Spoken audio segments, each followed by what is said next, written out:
Now, Rock Talk with Mitch Lafon. We're speaking with Rob DeLuca, of course, of the band Spread Eagle, UFO, Sebastian Bach, and so many more, as we say in Montreal. Bonjour, Rob. How are you? Very good. Good to see you, Mitch. Good to talk to you. Yeah, good to talk to you in person. It's been a while. I think the last time we saw each other was at a Sebastian Bach show in 2018. Was it that long ago?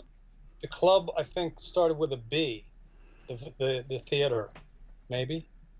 Well, we were at where? Oh no, you were at the Foufoune Electrique in Montreal. Oh, that was the last time. Yeah, right. And that's the I think the inside temperature of the venue was 123 Fahrenheit or something ridiculous. It was awful. I felt it, yeah. Even in the day at soundcheck when it was empty, it had to be 100 degrees. Yeah, I think it was like 41 degrees Celsius outside in the afternoon, and then by the time 700 people packed into that room, it was death.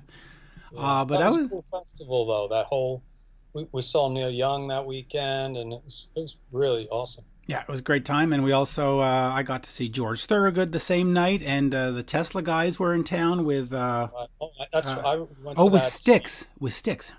Yeah, we went to that food place afterwards. Drum thing, yeah. Oh yeah, and we went to see Todd Sugarman doing the not Sugarman, Zuckerman doing the drum clinic. Yeah, what a great day. Anyway, that's the American version of Zuckerman. Yeah, Sugarman. Exactly. He's gonna love that. But anyway, folks are like, well, all right, well, let's get through the catching up phase. Talk to me a little bit about Spread Eagle, because you had all these great plans for 2020. You were going to come to Montreal with Spread Eagle, then you were going to go away, and you were going to come back to Montreal with Sebastian Bach, and then UFO was going to do all kinds of touring in Europe and all kinds of other places. And here you are sitting on your couch talking to me. Didn't exactly pan out the way you were hoping, right? No, and I think it's pretty much the way it's been for all musicians. We didn't see this coming. We didn't expect it, and you just have to roll with it, you know. So yeah, Spread Eagle. We were very excited to come to Quebec, and we just have to postpone it, just like every other band. But we will be there, and.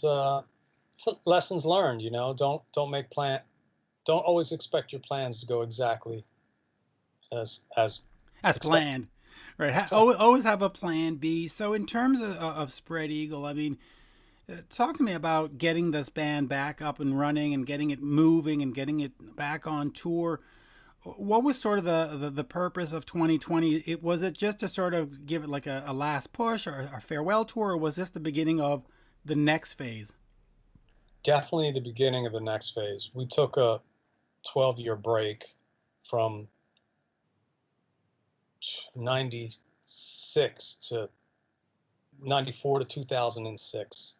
So we really love the band, and it's a big part of our musical upbringing.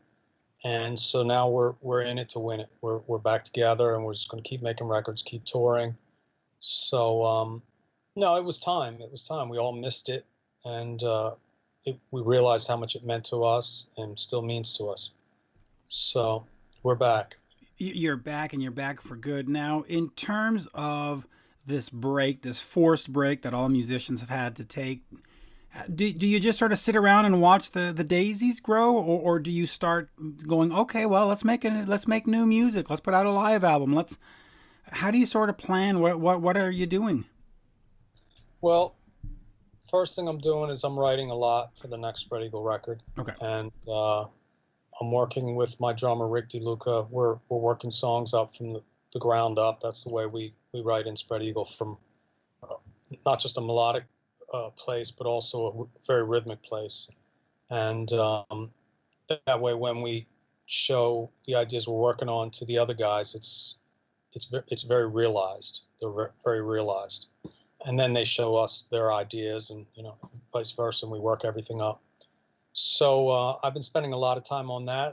It's been very productive. We got a lot of ideas with music and lyrics, and we've been working on them at Rick's studio, Blood Orange Sound. And other than that, I'm just spending time with loved ones, you know, which is, I think, is important and should be talked about, because in this craziness of what's happened, maybe there's some good that can come out of it. And one of those things is be loving of the people around you, because you don't know how long they're going to be here. So spending time with family and loved ones, and that's really good. Yeah, and I also think appreciating what you have is important too, because we're always, running out the door to go see the next show or go do the next thing, and sometimes we just don't appreciate what's around. I mean, I've had a chance to sort of stare at the backyard and see the beauty of the rabbits and the raccoons, and just go, hey, you know what? This is pretty rock and roll too, compared to running out to a show all the time. So, enjoying what you have is an important lesson too. I mean, we have this, which, like you said, what's next kind of life, You're always trying to get to the next level. You're conditioned to keep working, keep pushing, And that's a long conditioning of like 20, 30 years of that mindset, So maybe these things happen for a reason. I'm not happy about it, but maybe they happen for a reason.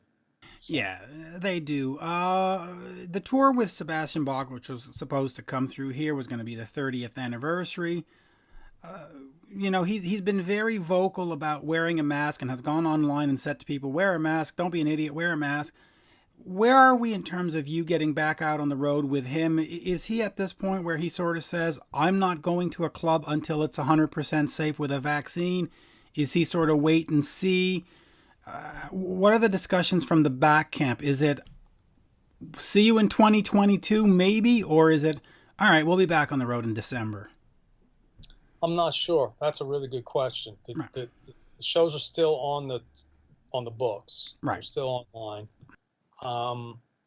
Every day, obviously, the odds get worse, about doing that with COVID still being here and even escalating in USA. But I'm not going to speak for him, and I haven't discussed that in detail. I think everyone has our fingers crossed, but it's hard to ignore what's happening around us. So, I mean, people are worried about 2021, let alone 2020. Well, yeah, I mean, I just saw the Namm show canceled for 2021, and that's at the end of January, almost February, and it's off the books now. It's kind of scary in terms of where do we go from here, right? Yeah, I mean, that makes sense a little bit, because not that it's a good thing, but it's logical. January is the beginning of the year. Basically, January is, basically 2020, even though it's not. It's going to apply to a lot of the rules of 2020. It's the question of when the weather starts to break in March and April, in May, will shows be happening then? That's what everyone is wondering about, and I don't know more than anyone. And even if people are talking about, like, behind the scenes saying we're going to do this, we don't really make those kind of calls. It's cities and states and countries that make those calls.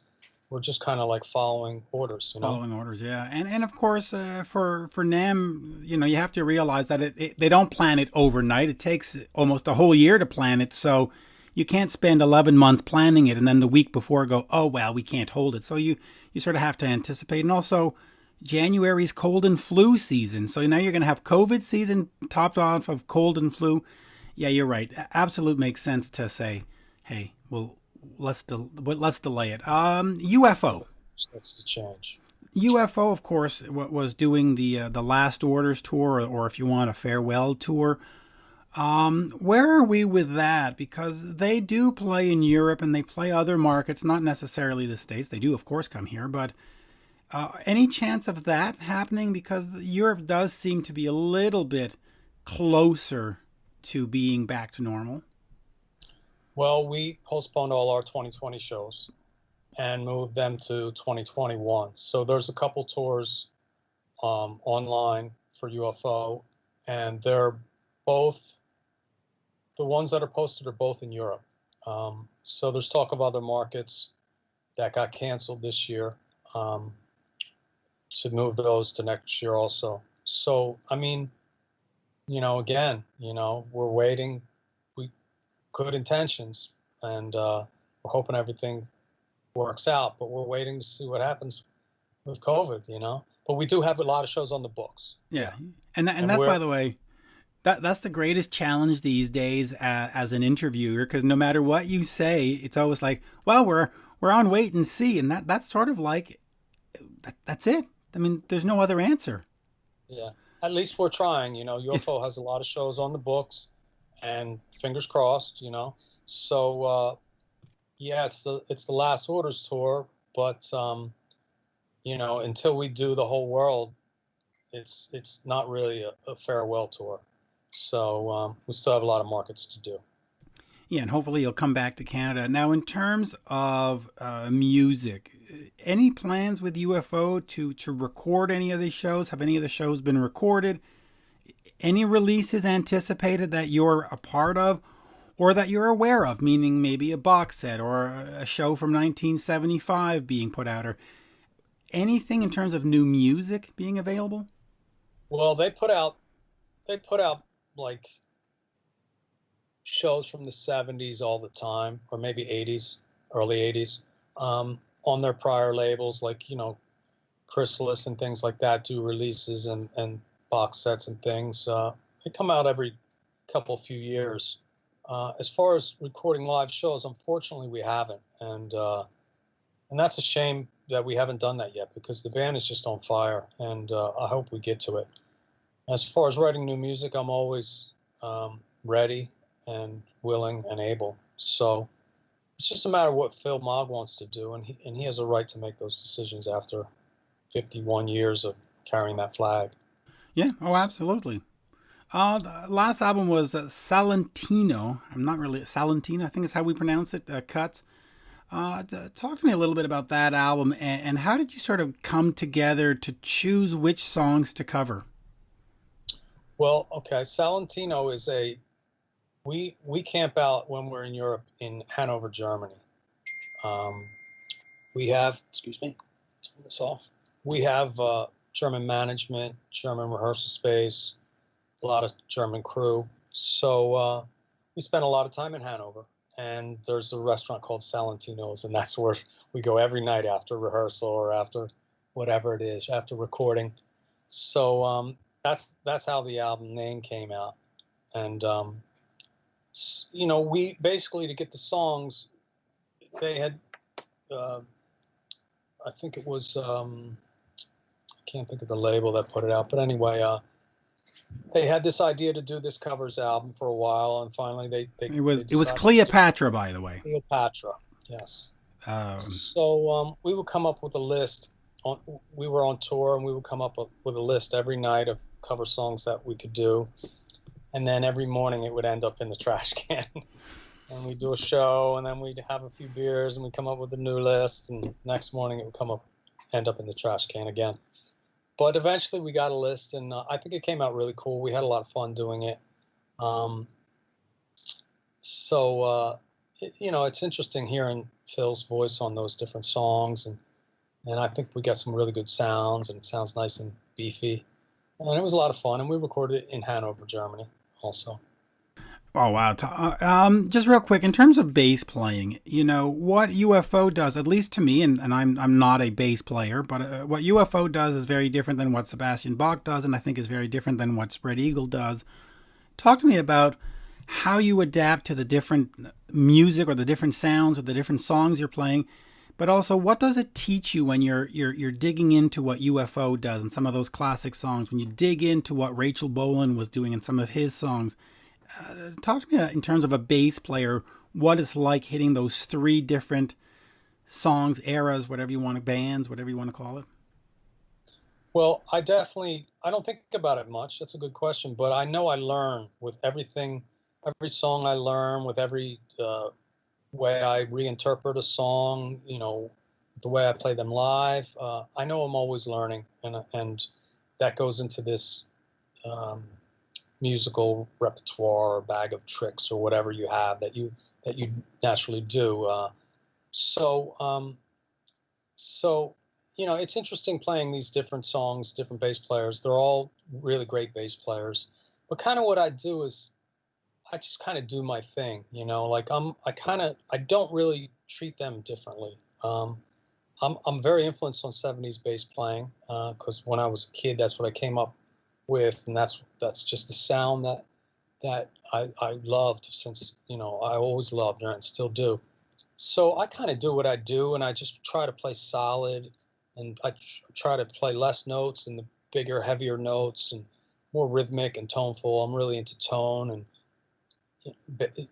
vintage basses and tube amps and things like that. So I kind of don't do things. I kind of just bring what I bring, and I'm always trying to perfect that craft. And what I bring is just a hard rock foundation.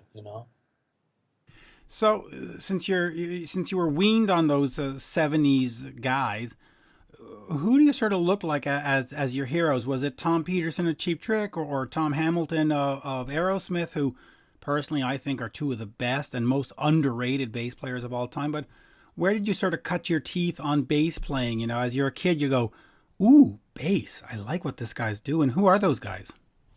Well, I started playing bass in the '80s. Right. So I think John Taylor. John Taylor. That's a bass player from the '80s right there. That guy fucking plays. So I really didn't copy bass players that much, and that could be a good thing or a bad thing. You can decide on that. I really didn't get into being in cover bands and learning a lot of songs. I was in a couple cover bands when I was a kid on guitar, but it's just I don't really know why, but I just didn't learn a lot of songs. So I haven't, but I'm always listening, and I do have to learn songs to play them, to actually play them. But I didn't copy a lot of bass players, but one that I did copy who I really respect is Duff Mckagan. He is incredibly underrated, and his playing on that first album is just mind-blowing. I mean, he's all over the neck, but it's still so foundational and just amazing. So, but I learned that kind of in my later years. And I realized how incredible he really is. I always loved that Guns, and I always loved everyone in the band. But then when I really, just focused in on his playing, it was absolutely top-notch rock bass playing. So I'm a big fan of his. Wow. But all the '70s guys, John Paul Jones, and as you mentioned, Cheap Trick and Aerosmith. Oh my God, those two guys are just incredible. Tom Hamilton in particular is spectacular. I mean, you can't think of Sweet Emotion without Tom Hamilton. Of course. And the whole song's written around him in that riff, Yeah. So, one of the very few songs to me that are written around a bass riff rather than around a low, a lead break or whatever. Anyway, just real quick, Spread Eagle. Now that you're refocusing the band and refocusing your energies on that, how do you sort of approach it musically? Are you tied into what you've done before? Do you have an incredible creative freedom to create a whole new Spread Eagle with a whole new musical vision? How do you sort of see it moving forward in terms of sounds? Are you sort of locked to the past or looking towards the future? Well, I'm always looking towards the future, but I like the past. So I'm locked to the past because I want to be. So I'm always, and also you have to respect the fans. If I join bands every few years, and if I want to make a new band of new music, I'll just do that. It's very easy to do. Find some like-minded people and put something new together.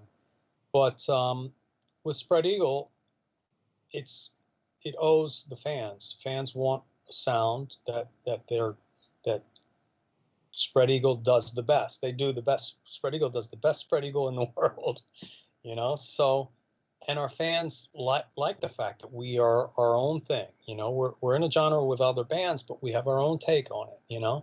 So I respect those fans, and I also love the style. So basically, it's just getting back to that initial mean, nasty street groove. With a lot of attitude, a lot of aggression. So, and that's what I want to do. and I'm always trying to stay true to that. Well, which is what I'm looking forward to now. Just real quick, back to Sebastian Bach for a second. The 30th anniversary shows of the first album. You're having to learn a few of the songs that you had never played with Sebastian before. Now that you've had a few shows on, I mean, you did play a few. How was it playing that first album in full and sort of understanding it as a full piece? Well, a couple of the songs I actually never even heard, I don't think. So that was interesting. But I obviously knew, a lot of the songs off that first album were everywhere, and so they were hard to not know. But a couple of the album cuts, deep album cuts, I didn't really know. And I wasn't sure if I was going to how much I was going to enjoy it. I didn't have a bad attitude about it, but I just wasn't sure, But I actually really enjoyed it. I thought there was some Midnight Tornado. Yeah. That The Clock Strikes Midnight. That one. That's such a fun song to play, and I was like, I really enjoyed it. So it was pretty cool. It turned out really well. Baz can sing those songs really well still. I mean, Baz sings everything, great. But I think it was the best I'd ever heard him sing on that 30th anniversary tour. I think honestly that his voice is so strong now that it's very easy for him to sing those songs off that first album, and at least that's the way it sounded to me. And so it was just a great tour. It really was. Yeah. Really. And he's still live. He's still live. There's no tapes for him. No tapes for any band I'm in. No backing tracks at all. I've never done that. Never will. No, not even for UFO. There's no. Wow. Okay, so let me quickly talk about that. What is your take on enhancements? Because sometimes, especially in bands that are at a B level or a C level that are playing theaters and clubs, it's cost prohibitive to have the keyboard player and the saxophone player and the backing. So you bring a tape because it's cheaper. Is that something that is, listen, forget the money. If you can't play it live, don't do it, or spend the money and bring the extra people? How do you sort of take enhancements in terms of not lip syncing here? We're talking just a little bit of, background keyboards. Is it offensive? Is it bad? Is it really horrible? Well, there's so many different elements levels of that. Right. It's hard to make a blanket statement or answer to that. If you have a keyboard pad again, I've never done it. I'm not a big fan of it, but I can understand both sides of the story. Like if you have a keyboard pad or something like that, that's one thing. But if you're doing tons of backing vocals and extra guitars and the sax solo might be weird because the solo is something that's kind of focused on, and if there's no one there doing it, but I think one of the main issues that people aren't talking about is this is rock and roll that I'm talking about, so in rock and roll is supposed to be dangerous, and it's supposed to be, have unexpected things happening, and that's part of the beauty of it. It's supposed to be unpredictable and wild and crazy, so now we got all these rock and roll bands playing it really safe, and that's fine for them because it's their band and their choice. I can only speak for my bands, but I don't like it at all, and it certainly takes the danger out of rock and roll. So I would have to say these bands that are using these backing tracks aren't really rock and roll bands. They aren't rock bands. I mean, I know there's millions of them in the rock genre. I'm talking about something deeper here. I'm talking about a credo or an approach or a feeling in your heart. And I think these bands that are doing that are just a different genre. It's a performance where they want to come out and sound exactly like their album. So they take the digital tracks from their album and they put them through the PA, and the drummer puts in a click track in his ears and he syncs to the digital tracks from the album, and the audience doesn't know.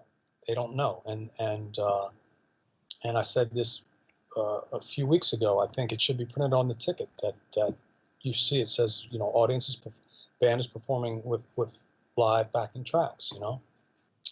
But again, I think at the root of it is what is rock and roll, and I don't think rock and roll bands do that. You're right. They're not rock and rollers in a sense, and they're entertainers. And I'm not going to reveal a name, but I went to a sound check once, and I heard them, and somebody even made a meme about it because I mentioned it. But they were like, "I need more computer in the monitor," and I was like, "I need more computer in the monitor? What the f are you talking about? No." No extra computer in the monitor. That's not rock and roll. You need more bass. You need more vocals, not more computer. And anyway, You know what they need? They need more rehearsing. Yeah. So they don't need that. If they rehearse a little more, they won't need those tracks. No, and they need to embrace, as Alan Niven always says, the perfection in the imperfection. Sometimes those mistakes, you listen to any early Kiss, any early Black Sabbath, there's all kinds of places where they're offbeat, playing ahead of the beat. The voice is bad. The syncopate, everything is a disaster. And you go, oh, but you wouldn't change it because those are classic albums. People that try to recreate those imperfections. Can't. Not only are they mistakes, people love them so much that they're trying to make those same mistakes. Yes, they've become on the first East Coast tour, very first East Coast tour. Mm-hmm. Amazing. It's just, Live at the Ritz. Spread Eagle's manager directed that film. And Scott Calvert, rest in peace. And just, it's a different genre than what we're talking about with backing tracks. And that's fine. People, the art world is huge. There's room for everyone and everything. But I think the conversation should be more on, well, what kind of band are you? If you're that kind of band, that's fine, But I've never been I've only been in rock and roll bands. Right. That's it. Are you a rock band or a rock performer? There is your difference. And then I'll finish on this real quick. There is talk, of course, of a Slave to the Grind 30th anniversary tour, of course, with you and Sebastian. What does that mean to you? I mean, since you did the first one and you found it fun, are you looking forward to maybe jumping in to a second kind of tour where it's just another album performance? I would enjoy it a lot. Unfortunately, the actual Skid Row have announced a tour doing that. I don't know if you heard that, but I don't think what they do and what Sebastian does, I don't think they should reflect on each other at all. And there's room for both. Yeah, there's room for both. I agree. So I would love it. The only thing I'll say is those songs on that second album are a lot harder to sing than the first album. So Baz is going to be sweating extra, definitely. That's okay. Let him sweat. Yeah, he can certainly pull it off. And I think it would be a lot of fun. I mean, obviously everyone knows that album came out in 91. It's a much heavier album, and I enjoy the heavier music. So, but, repeating myself, I really enjoyed playing the first album, But yeah, I'm looking forward to doing the second album if he decides to do that. But, will we be touring in 2021? Like, to do a 30th anniversary tour, you have to be playing, so. Well, it'll be the 31st anniversary tour, but if he does it, I just hope he does all the bonus tracks, Beggar's Day, and for some people, Get the Fuck Out, and Holiday in the Sun was a Japanese bonus track. Like, just do the whole schmoozle thing. That would be cool. That would be cool. Yeah. Yeah, Holiday in the Sun is a great track. Anyway, on that, as we say in Montreal, merci, and of course, let's keep supporting Spread Eagle. I mean, it's nice to see the band, flying, still spreading their wings and flying. Rob, an absolute pleasure. Always great to talk to you, Mitch. Thank you for having me. Absolutely, and let's keep doing this. Let's keep doing these. We'll do like one a month just to keep rock and roll alive. Thank you, sir. Good. No pre-recorded tracks. None. By the way, speaking of pre-recorded tracks, I've got this over here. You can't see it. Oh, it disappears. It is a Bon Jovi Interview Cd from a few years ago. I pulled it out where the interview was on CD, and I just had to record my voice and play the tracks. That's a whole new life. Yeah, I have a bunch of those. Phil Collins, Bon Jovi. Anyway. The only reason it's out is I'm going to be doing an episode soon where we're going to play these pre-recorded interviews and say, see, Even the interviews sometimes are in a box. Ah, that's not rock and roll either, then. No, but it's going to be funny. Thank you, sir. All right. Have a good day. Cheers.